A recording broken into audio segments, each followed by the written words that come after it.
Robert Anthony De Niro was born on August 17, 1943, in New York City's Greenwich Village, a vibrant hub of art and culture.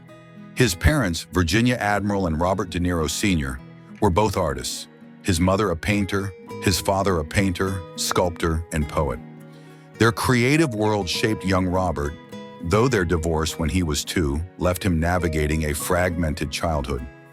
Raised primarily by his mother in the gritty streets of Little Italy in Greenwich Village, he earned the nickname Bobby Milk for his pale complexion and reserved nature. Those early years, steeped in New York's raw energy, would later lend authenticity to his iconic portrayals of urban characters. At age 10, De Niro got his first taste of acting as the Cowardly Lion in a school production of The Wizard of Oz. The experience lit a spark.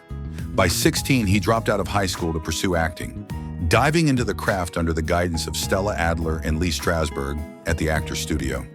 Their method acting techniques, emphasizing emotional truth and total immersion, became the foundation of De Niro's approach, setting him apart in an industry often swayed by superficial charisma. His early career was a slow climb. Small roles in films like Greetings, 1968, and Hi Mom, 1970, directed by Brian De Palma, hinted at his raw intensity. But it was his partnership with Martin Scorsese that changed everything. In 1973, Mean Streets introduced De Niro as Johnny Boy, a reckless, magnetic small-time crook. His improvisational fire and volatile presence stole the film, marking the start of a historic director-actor collaboration that would define both their careers. The true breakthrough came in 1974 with The Godfather Part II. De Niro's portrayal of young Vito Corleone, a stoic yet ruthless immigrant building a criminal empire, was a masterclass in subtlety and power. To embody Vito, he spent months in Sicily mastering the dialect and studying local mannerisms. Speaking almost entirely in Sicilian Italian, he brought an authenticity that earned him his first Academy Award for Best Supporting Actor at age 31.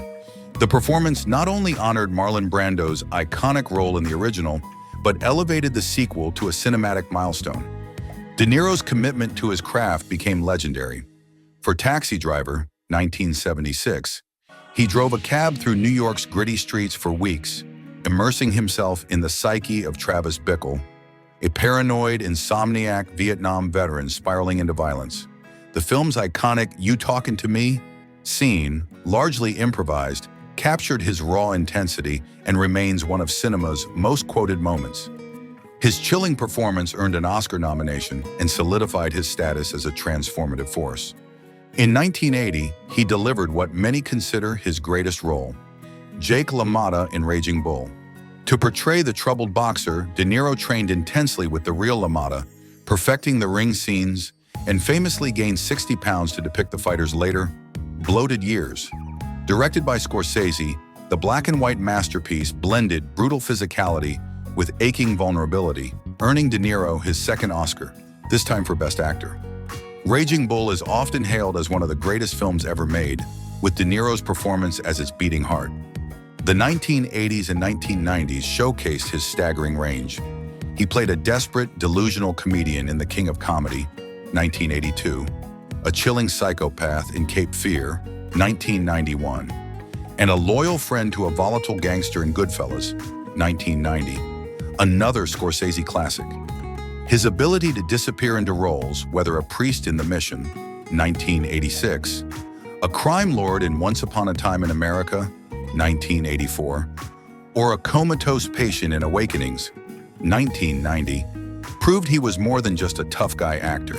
He tackled comedy too, with sharp wit in Midnight Run, 1988, and later in Analyze This, 1999, poking fun at his own mobster persona. Beyond acting, De Niro built a legacy as a filmmaker and entrepreneur. In 1989, he co-founded the Tribeca Film Festival to revitalize Lower Manhattan after 9/11, turning it into a global platform for independent cinema. He also established Tribeca Productions, producing films like A Bronx Tale, 1993, which marked his directorial debut. His business ventures, including the Nobu restaurant chain, reflect his knack for blending art and commerce. Yet De Niro's career hasn't been without missteps. The 2000s and 2010 saw him take on lighter, sometimes forgettable roles in films like Meet the Fockers, 2004, and The Intern, 2015. Critics argued he leaned too heavily on his reputation, but even in weaker projects, his presence remained magnetic. He returned to form with Silver Linings Playbook, 2012, earning an Oscar nomination for his heartfelt role as a flawed but loving father, and The Irishman, 2019, reuniting with Scorsese to play Frank Sheeran, a reflective hitman. His subtle, haunting performance proved he could still command the screen at 76. De Niro's personal life has been as complex as his roles. Married twice, first to Diane Abbott and later to Grace Hightower, he has 6 children and remains a devoted father. He's kept his private life guarded, though his outspoken political views, particularly his criticism of certain political figures, have sparked both admiration and controversy. His loyalty to New York, where he still resides, runs deep, reflected in his philanthropy and cultural contributions. With over 100 films, 2 Oscars, and countless accolades, including the Presidential Medal of Freedom in 2016, De Niro's impact on cinema is undeniable. His method acting redefined what it means to inhabit a character, inspiring generations of actors. From the explosive rage of Travis Bickle to the quiet menace of Vito Corleone, he's crafted a gallery of unforgettable performances. At 82, he continues to work, choosing roles that challenge him, proving that his passion for storytelling burns as fiercely as ever. Robert De Niro isn't just an actor. He's a force, a New York institution, and a living legend whose work will echo for generations.